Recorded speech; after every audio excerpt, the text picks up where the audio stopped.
देखिए, पहले तो मैं आप लोगों को सबको ये जानकारी दे दूं कि सरकार का ये कदम आर्थिक दृष्टिकोण से बहुत ही एक अच्छा कदम है। क्यों अच्छा कदम है, थोड़ा सा इसके पीछे चलते हैं। ये एक्चुअली ये सोने चांदी की लड़ाई नहीं है, ये लड़ाई तेल से शुरू होती है जो सोने चांदी पे आके प्रभावित हो रही है। इसको ऐसे समझते हैं कि प्रायोरिटी 1, प्रायोरिटी 2, प्रायोरिटी 3 पे क्या क्या चीज़ें हैं। अब प्रायोरिटी 1 पे, जिसे हम P1 बोलते हैं, P1 पे ऑयल का इंपोर्ट है, क्योंकि अगर ऑयल नहीं रहेगा तो पूरा यातायात रुक जाएगा। लोग ऑफिस कैसे जाएंगे, लोग काम पे कैसे जाएंगे, लोगों के काम कैसे चलेंगे, हॉस्पिटल वगैरह ये सब कैसे चलेंगे, बिजली का उत्पाद कैसे होगा, हम लोग अपनी लाइफ में कैसे आगे बढ़ पाएंगे, क्योंकि एनर्जी जो है वो मूलभूत आधार है किसी भी देश के चलने की। अब हुआ क्या है कि जो 50 से $55 या $60 का क्रूड ऑयल प्रति बैरल था, वो आ चुका है $100 के आसपास, और किसी किसी दिन $115 भी गया है, यानी ऑलमोस्ट 100% वो बढ़ चुका है, 80 से 100% तक बढ़ चुका है। अब इसको ऐसे समझिए कि पहले शायद $1 करोड़ के अगर तेल प्रतिदिन सरकार ले रही थी, तो अब उन्हें वो 160 या $180 करोड़ का तेल प्रतिदिन लेना पड़ रहा है डॉलर में। अब इंडिया का जो डॉलर रिज़र्व है वो फिक्स है, 639 या $640 बिलियन था। इसमें से पिछले एक महीने में $40 बिलियन ख़त्म हो चुके हैं, विच इज़ ए कंसर्न। इतना एक्सपोर्ट नहीं हुआ जितना इंपोर्ट हो गया। अब उस डेफिसिट को कंट्रोल करने के लिए सरकार क्या कर सकती है? सरकार P1 ऑयल इंपोर्ट है उसको नहीं रोक सकती, लेकिन P2 गोल्ड इंपोर्ट है, P3 चांदी इंपोर्ट है, P4 जो डॉलर कंज्यूम हो रहा है। जब आप विदेश जाते हैं तो आप जाते हैं तो डॉलर लेते हैं ना, कि मुझे 1 लाख के डॉलर दे दो, मैं वहाँ जाके खर्च करूँगा। तो सरकार क्या कर रही है? तेल के लिए आपसे अपील कर रही है कि कम खपत करिए, हो सके वर्क फ्रॉम होम करिए, फालतू गेड़ी मारने नहीं जाइए। अभी 2 दिन पहले PM साहब ने बोला था ना, तो ये एक उन्होंने रिक्वेस्ट करी है आपसे। लेकिन सोने चांदी में उन्होंने आपसे क्या कहा? मत खरीदिए। लेकिन कल ही एक स्टेटमेंट आई जो कि सोने के व्यापारी थे, वो कह रहे थे कि जो डिमांड थी वो 15% बढ़ गई है।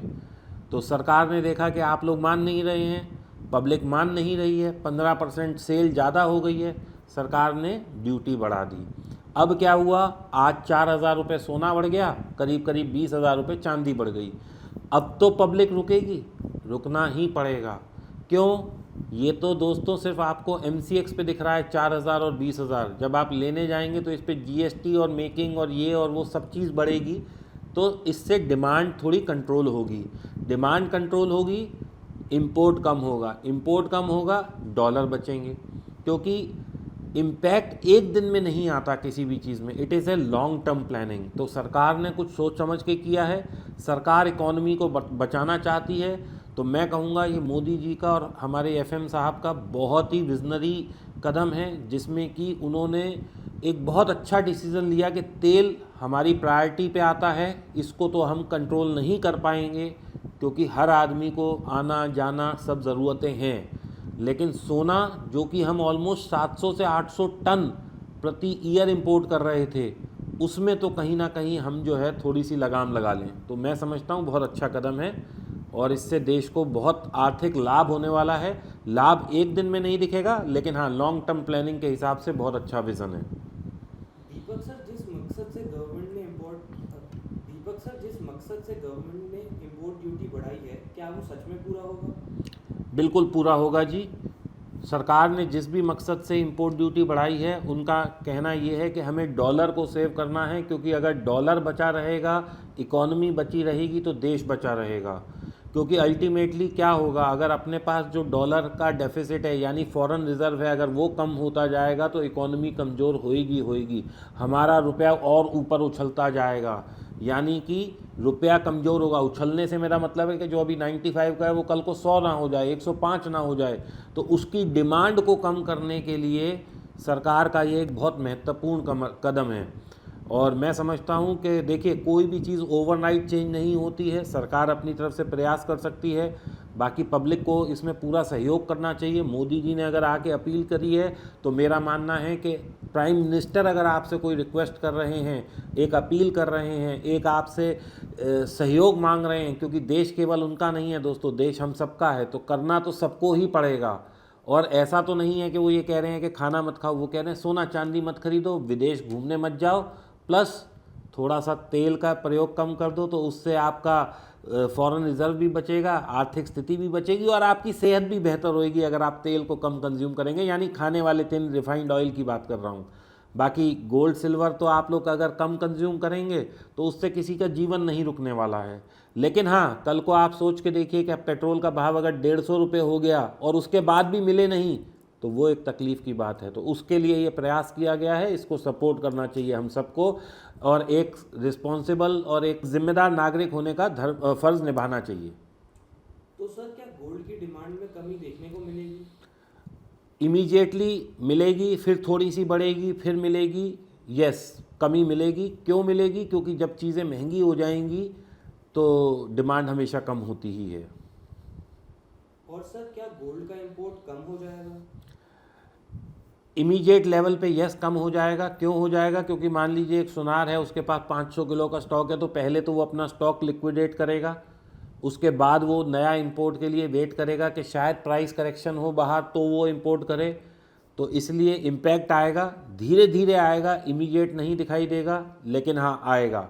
क्योंकि कुछ गोल्ड ऐसा भी होगा ना जो रास्ते में होगा, जो 12 तारीख को वहाँ से चला होगा, 10 को चला होगा, 8 को चला होगा।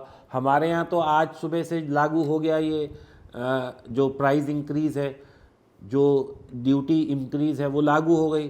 तो जो आ रहा है वो आ जाएगा, उसके बाद लोग थोड़ा सा इंपोर्ट करने में हो सकता है टाइम लें, थोड़ा सा प्राइस करेक्शन की वेट करें, तो थोड़ा हो सकता है कि इंपोर्ट इमीडिएट कम दिखाई दे।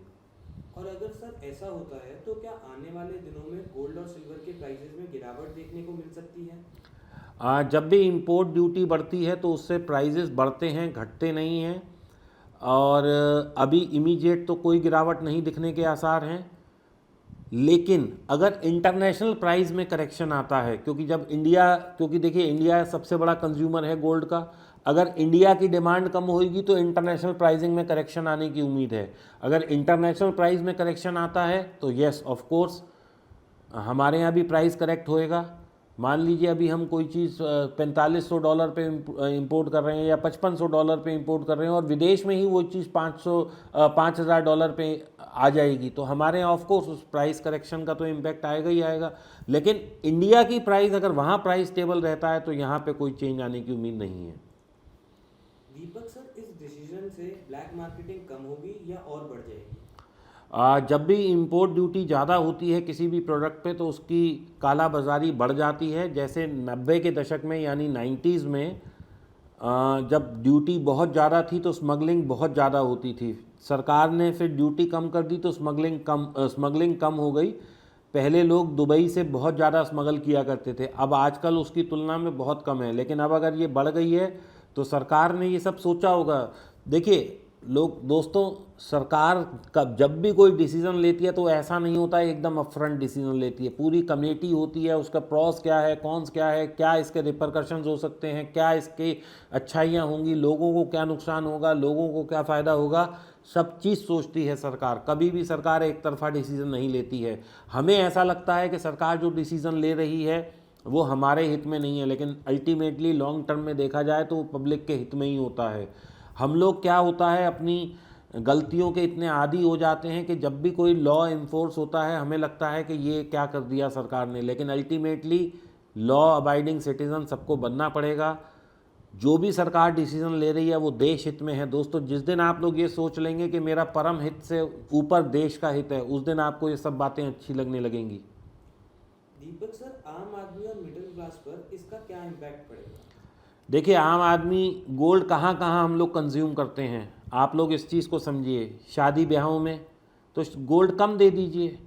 अगर आप पहले 100 ग्राम अपनी डॉटर को देने वाले थे तो 50 ग्राम दे दीजिए, कोई और गिफ्ट दे दीजिए। ज़रूरी नहीं है कि गोल्ड सिल्वर ही दिया जाए।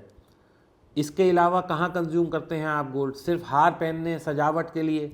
तो दोस्तों, ये सोच के देखिए, क्या आपके परिवार का सजना ज़्यादा ज़रूरी है या आपके लिए देश ज़्यादा ज़रूरी है? जिस दिन आप अपने हितों से ऊपर देश के हित के बारे में सोचने लगेंगे, यकीन मानिए देश ग्रो 4x करने लग जाएगा। और सर सबसे बड़ा सवाल जो हम सब जानना चाहते हैं, अभी सोना चांदी खरीदने का सही टाइम है या वेट करना बेटर रहेगा? दोस्तों, मैं हमेशा ये कहता हूँ कि सोने चांदी में जब भी आपको निवेश करना हो, हमेशा सिप के फॉर्मेट में करिए, क्योंकि इसका प्राइस ऊपर नीचे होता ही रहता है। मुझे वो दिन भी याद है कि 4,000 रुपये चांदी था तो लोगों को 10 लाख रुपए चांदी दिख रही, 4 लाख रुपए चांदी थी तो लोगों को 10 लाख रुपए चांदी दिख रही थी, और जब 4 लाख से 2.5 लाख आ गई तो लोगों को लगा दोबारा 1.5 आ जाएगी। दोस्तों, ये बाज़ार में बहुत ज़्यादा वॉलेटिलिटी रहने वाली है, क्योंकि सोने चांदी का जो प्राइस होता है वो बहुत सारे फैक्टर्स पे आधारित होता है। सबसे पहला, ग्लोबल सिचुएशन क्या है, जियोपॉलिटिकल सिचुएशन क्या है, कोई कंट्री उसे खरीद तो नहीं रही, रिजर्व बैंक या सेंट्रल बैंक्स खरीद तो नहीं रहे, कहीं वार तो नहीं हो रही, कहीं हेजिंग की ज़रूरत तो नहीं है, क्रूड का क्या प्राइस है। जब जब क्रूड का प्राइस ऊपर जाता है, सोने चांदी का प्राइस नीचे आता है, क्योंकि क्रूड एक बहुत असेंशियल कमोडिटी है, सोना चांदी उतनी असेंशियल नहीं है। तो ये सब प्राइजेस को जो हैं, मतलब ये जो सब चीज़ फैक्टर्स हैं, ये इफ़ेक्ट करते हैं क्रूड के प्राइसिंग को और सोने चांदी के प्राइसिंग को। तो ये जब जब रहेंगे तब तक प्राइजेस अफेक्ट होंगे।